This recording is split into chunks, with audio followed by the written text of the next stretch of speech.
ಪ್ರಶ್ನೆನೇ ಬರಲ್ಲಪ್ಪ. ಒಳ್ಳೆ ಕಥೆ. ಯಾಕೆ ಬದಲಾವಣೆ ಆಗ್ತದೆ? ಅವ್ರಿಗೆ ಬದಲಾಗಬಾರದು ಸರ್. ಶಿವಕುಮಾರ್ ಅವರು ಹೇಳಿದ್ದಾರೆ, ಇಡೀ ಕಾಂಗ್ರೆಸ್ ಪಕ್ಷ ಹೇಳಿದೆ, ಇದೆಲ್ಲ ಆಗಿರುವಂತದ್ದು ಮುಖ್ಯಮಂತ್ರಿಗೆ ಇನ್ನೂ ಹೆಚ್ಚು ಶಕ್ತಿ ಬಂದಿದೆ. ಇದೆಲ್ಲ ಆಗಿರೋದ್ರಿಂದ ಮುಖ್ಯಮಂತ್ರಿಗಳ ಜನಪ್ರಿಯತೆಯೂ ಹೆಚ್ಚಾಗಿದೆ, ಮುಖ್ಯಮಂತ್ರಿಗಳ ಶಕ್ತಿನೂ ಕೂಡ ಹೆಚ್ಚಾಗಿದೆ, ಕಾಂಗ್ರೆಸ್ ಅಲ್ಲಿ ಒಗ್ಗಟ್ಟು ಕೂಡ ಆಗಿದೆ. ಅದರಿಂದ ನಾನು ಬಿಜೆಪಿ ಅವರಿಗೆ ಮತ್ತು ಜನತಾದಳದವರಿಗೆ ನಾನು ಅಭಿನಂದನೆ ಸಲ್ಲಿಸ್ತೇನೆ. ನಿಮ್ಮಿಂದ ನಮ್ಮ ಪಕ್ಷ ಇನ್ನೂ ಒಗ್ಗಟ್ಟಾಗಿ ಒಂದಾಗಿ ಇವತ್ತು ನಾವು ಇನ್ನೂ ಹೆಚ್ಚಿನ ಕೆಲಸ ಮಾಡೋದು ನಾವು ಇನ್ನೂ ಮುಂದೆ ನಾವು ಸಾಕ್ತೀವಿ. ಮುಖ್ಯಮಂತ್ರಿ ವರ್ಚಸ್ಸಿಗೆ ಧಕ್ಕೆನೇ ಆಗಿಲ್ಲ, ಯಾಕಂದ್ರೆ ವರ್ಚಸ್ ಹೆಚ್ಚಾಗ್ತದೆ. ಯಾಕಂದ್ರೆ ಅವನ್ನ ಟಾರ್ಗೆಟ್ ಮಾಡ್ತಾ ಇದ್ದಾರೆ ಉದ್ದೇಶಪೂರ್ವಕವಾಗಿ. ನೀವ್ ಹೇಳ್ತಾ ಇದ್ದೀರಾ, ಜನ ಹೇಳ್ತಾ ಇದ್ದಾರೆ. ನೀವು ಯಾರಿಗಾದ್ರೂ ಕೇಳಿ, ನೀವೇ ಬೇಕಾದ್ರೆ ಡಾಕ್ಯುಮೆಂಟ್ ಸ್ಟಡಿ ಮಾಡ್ಬಿಟ್ಟು ನೀವೇ ಹೇಳ್ತೀರಿ. ಹಗರಣದಲ್ಲಿ ನಾವು ಗೊತ್ತಾಗಿದ್ದ ತಕ್ಷಣ ಹಿಂದಿನ ಬೋವಿ ನಿಗಮ, ವಾಲ್ಮೀಕಿ ನಿಗಮ ಎಲ್ಲ ನಿಗಮಗಳು ಬೇಕಾದಷ್ಟು ಹಗರಣಗಳಾಗಿತ್ತು. ಇದು ಗೊತ್ತಾಗಿದ್ದ ತಕ್ಷಣ ಅವ್ರನ್ನ ಹಿಡಿದಾಕಿ ಮಿನಿಸ್ಟರ್ ರಾಜೀನಾಮೆ ಕೂಡ ಕೊಟ್ಟರು, ಅಧಿಕಾರಿಗಳನ್ನು ಹಿಡಿದಿದ್ದಾರೆ, ದುಡ್ಡನ್ನು ಕೂಡ ವಾಪಸ್ ಕೊಡೋಕ್ಕೆಲ್ಲ ನಾವು ಮಾಡ್ತಾ ಇದ್ದೀವಿ. ಆಯ್ತಾ? ಹಗರಣ ಆಗಿದೆ. ಈಗ ಮೊನ್ನೆ ನಾವು SBI ಬ್ಯಾಂಕ್ ಮೇಲೆ ಇನ್ನೊಂದು 2 ಬ್ಯಾಂಕ್ ಮೇಲೆ ನೀವು ಅಕೌಂಟ್ಗಳನ್ನೇ ನಾವು ಕ್ಲೋಸ್ ಮಾಡ್ತೀವಿ. ಬ್ಯಾಂಕ್ ಅಧಿಕಾರಿಗಳು ನಮ್ಮ ದುಡ್ಡನ್ನ ಬೇರೆಯವ್ರಿಗೆ ಕೊಟ್ಬಿಟ್ಟು ಸುಮಾರು KIDB ಮತ್ತು ಪೊಲ್ಯೂಷನ್ ಕಂಟ್ರೋಲ್ ಬೋರ್ಡ್ ದುಡ್ಡನ್ನ, ಅದು ಹಗರಣನೇ. ಸೊ ಆಗ್ತದೆ. ಹಗರಣಗಳಾದಾಗ ಸರಿಯಾದ ಕ್ರಮ ತಗೊಂಡು ಅದ್ರ ಮೇಲೆ ಯಾರು ತಪ್ಪು ಮಾಡಿದ್ರು ಅವ್ರ ಮೇಲೆ ಶಿಕ್ಷೆ ಆಗೋದು ಕ್ರಮ ತಗೊಂಡ್ರೆ ಅದು ಒಂದು ಸರ್ಕಾರದ ಜವಾಬ್ದಾರಿ. ಹಗರಣವನ್ನು ಮುಚ್ಚಾಕುವಂತ ಕೆಲಸ ನಾವು ಮಾಡ್ತಾ ಇದ್ದೀವಿ. ಹಗರಣ ಮುಚ್ಚಾಕೋದು ಈಗ ನಿಮ್ಮ ಹಿಂದಿನ MLC ಅವ್ರ ಮೇಲೂ ಕೂಡ ಈಗ ಇದಾಗಿದೆ, ಕೇಸ್ ಬುಕ್ ಆಗಿದೆ. BJP MLC ವೀರಯ್ಯ, ಅದು ಹಗರಣ ತಾನೆ, ಅವರು ಅರೆಸ್ಟ್ ಆದ್ರಲ್ಲ, ಅದು ಹಗರಣ ತಾನೆ. ಟ್ರಕ್ ಟರ್ಮಿನಲ್ದು ಅದೇ ಬೋವಿ ನಿಗಮದಿದೆ, ಇನ್ನು ಬೇರೆ ನಿಗಮಗಳದ್ದು ಇದೆ.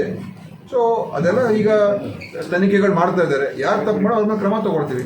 ಕೇಂದ್ರ ಸರ್ಕಾರ ಸಾಕು ಮಾಡಬೇಕು.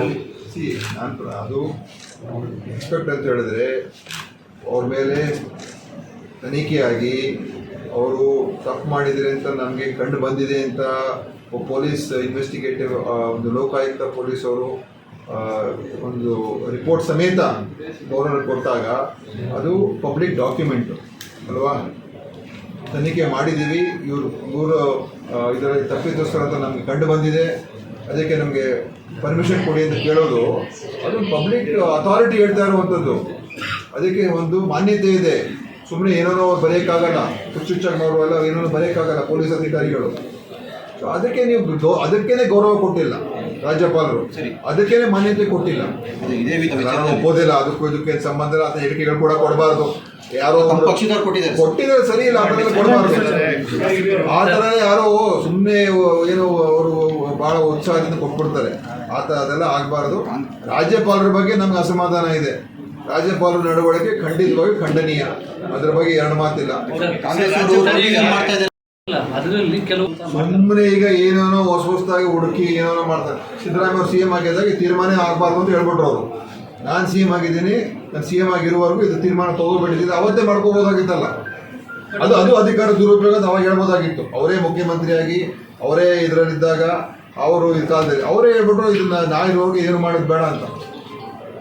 ಅದಕ್ಕಿಂತ ನೋಡ್ರಿ ರಾಜಕಾರಣ, ಅದಕ್ಕಿಂತ ಒಂದು ನಿದರ್ಶನ ಬೇಕಾ ನಿಮಗೆ? ಯಾರು ಏನೇನು ಮಾಡ್ತಾರೆ ನಿಮ್ಗೆಲ್ಲ ಗೊತ್ತಿದೆ, ಏನೇನು ಮಾಡ್ತಾರೆ ಅಂತ.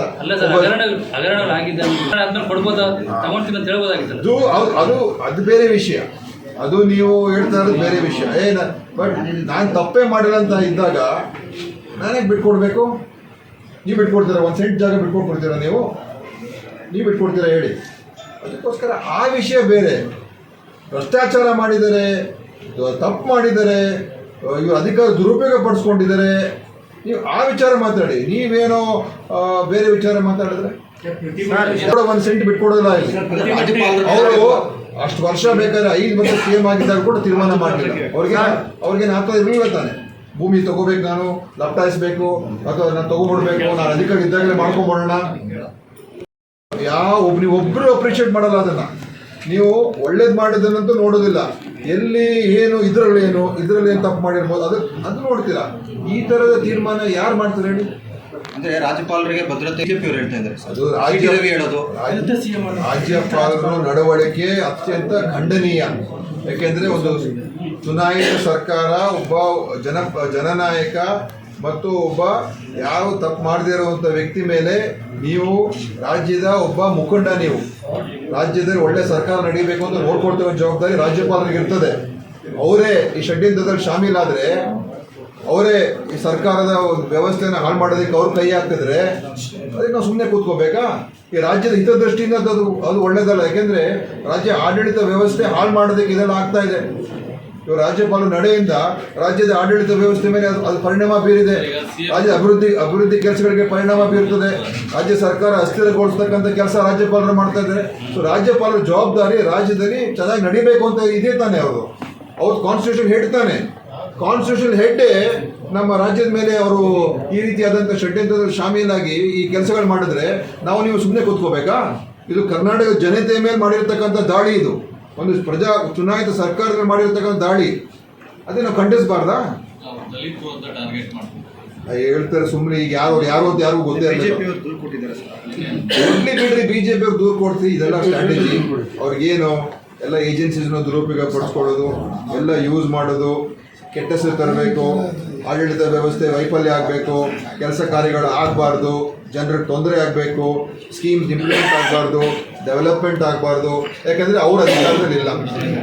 ಈಗ ರಾಜ್ಯಕ್ಕೆ ಬರಗಾಲ ದುಡ್ಡು ಕೊಡೋದು ಕೂಡ ಇವ್ರ ಕೈಲಿ ಆಗಲಿಲ್ಲ.